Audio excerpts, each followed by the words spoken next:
요즘 국제정세가 뒤숭숭하죠. 그러다 보니 전쟁에 대한 걱정이 들기 시작하는데 그 중에서도 핵에 대한 공포가 제일 큰 것 같아요. 핵폭탄은 인간이 만든 가장 무서운 발명품입니다. 그 어떤 무기보다 강력한 위력을 가지고 있으며 방사선에 의한 광범위한 피해를 동반하죠. 핵무기는 핵분열의 원리를 이용합니다. 핵분열을 이야기하기 전에 먼저 원자에 대해 알아볼게요. 원자는 세상을 이루는 가장 작은 단위예요. 책상도 물병도 구름도 결국 원자가 모여서 만들어진 거죠. 원자는 수소, 헬륨, 탄소 등 여러 종류가 있는데요. 이 종류에 따라 각각 다른 특성을 가지고 있습니다. 이런 원자의 종류를 결정짓는 건 원자의 중심에 있는 양성자예요. 양성자가 1개면 수소, 2개면 헬륨, 6개면 탄소죠. 그런데 양성자는 특수한 경우를 제외하면 혼자 있지 않습니다. 전하를 띠지 않는 중성자와 붙어 다니죠. 이렇게 원자의 중심에서 양성자와 중성자가 함께 뭉쳐있는 걸 원자핵이라고 해요. 그런데 이 원자핵이 분열을 할 때가 있는데요. 만약 판 위에 물방울을 뿌리면 작은 물방울들끼리 달라붙으면서 점점 커다란 물방울이 되겠죠. 그런데 물방울이 너무 커지면 더 이상 크기를 유지하지 못하고 분열하게 될 거예요. 핵분열은 이런 상황과 비슷합니다. 핵무기에 주로 사용하는 우라늄 235는 아주 간당간당한 상태에 있어요. 마치 커질 수 있는 최대한으로 커진 물방울과 같죠. 그래서 여기에 중성자 하나만 추가돼도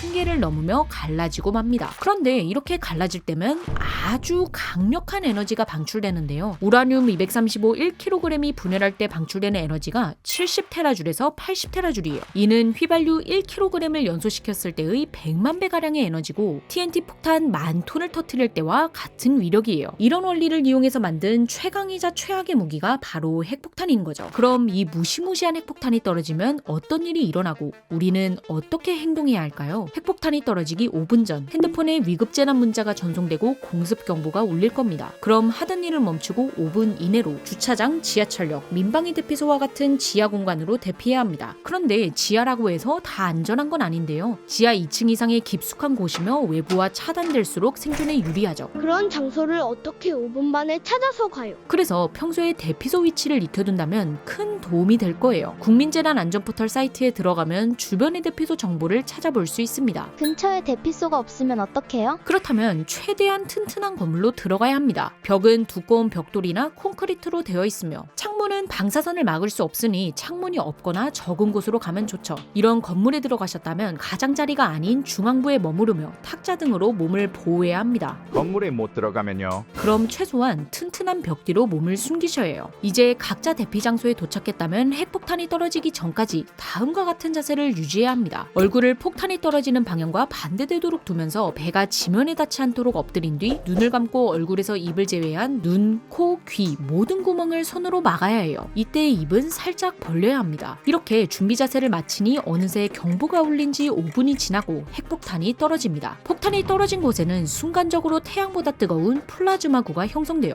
이는 영역 안의 모든 것을 순식간에 증발시키죠. 만약 낙하 지점에 2.5km 반경 내에 있었다면 죽음을 피할 수는 없습니다. 하지만 그 밖의 영역에 있었다면 일단은 살아남았어요. 그런데 바로 이어서 엄청난 열과 폭풍이 몰려올 텐데요. 앞서 민방위 대피소나 튼튼한 건물의 중앙부에 머물러야 한다는 이유는 1차적으로 이런 열과 폭풍을 막기 위함입니다. 여기까지가 핵폭탄이 떨어지고 몇 분 안에 벌어질 일이에요. 지금까지 살아남았다면 이제 핵폭탄의 가장 무서운 공격이 남아있습니다. 바로 낙진이죠. 핵폭탄이 터지면 거대한 양의 먼지와 잔해가 하늘 위로 올라가게 됩니다. 그리고 이 먼지가 핵분열로 만들어진 불안정 원자와 섞이게 되면서 먼지로 이루어진 방사능 구름, 낙진이 만들어지게 되죠. 이 낙진이 지상으로 떨어지기까지는 평균적으로 10에서 15분 정도의 시간이 소요되는데요. 그러니 적절한 대피소에 있지 않았다면 낙진의 몸이 오염되기 전에 빠르게 안전한 실내로 피해야 합니다. 그리고 최대한 오랫동안 나오지 마세요. 상황에 따라 다르겠지만 최소 2주는 있어야 합니다. 그러니 평소에 넉넉 잡아 31어치의 물과 식량, 지하에서 빛을 밝힐 수 있는 랜턴이나 성냥, 상비약과 위생용품 등을 준비해두면 좋겠죠. 그리고 여기에 더해 아주 중요한 물품이 하나 있는데요. 바로 건전지로 작동하는 라디오예요. 전기나 인터넷이 먹통이 된 비상시에도 건전지로 작동하는 라디오는 사용할 수 있습니다. 라디오에서 행동강령을 계속 방송해줄 것이며 대피소에서 언제 나와도 되는지를 안내해줄 테니 만약 집에 라디오가 없었다면 이번 기회에 구매해보시는 건 어떨까요? 그런데 이동하다가 낙진에 노출되면 버리면 어떡해요? 그럼 입고 있었던 모든 옷과 액세서리 등을 밀폐하여 멀리 버리신 후 몸을 미지근한 물과 비누로 부드럽게 닦아야 됩니다. 이때 눈, 코, 입 등으로 물이 들어가지 않도록 주의해야 해요. 그러니 머리를 숙여서 감는 건 많이 위험하겠죠. 더불어 린스는 방사성 물질 제거를 어렵게 만드니 사용하면 안 됩니다. 여기까지 핵폭탄에 대해 간단하게 알아봤는데요. 개인적으로 무서워서 조사를 해보기는 했지만 이런 행동 수칙을 시행하는 날이 절대 오지 않았으면 좋겠네요. 제발 그냥 좀 평화롭게 살자고요. 그럼 전쟁 없는 세상이 오길 바라며 지금까지 몽구였습니다. 시청해주셔서 감사합니다.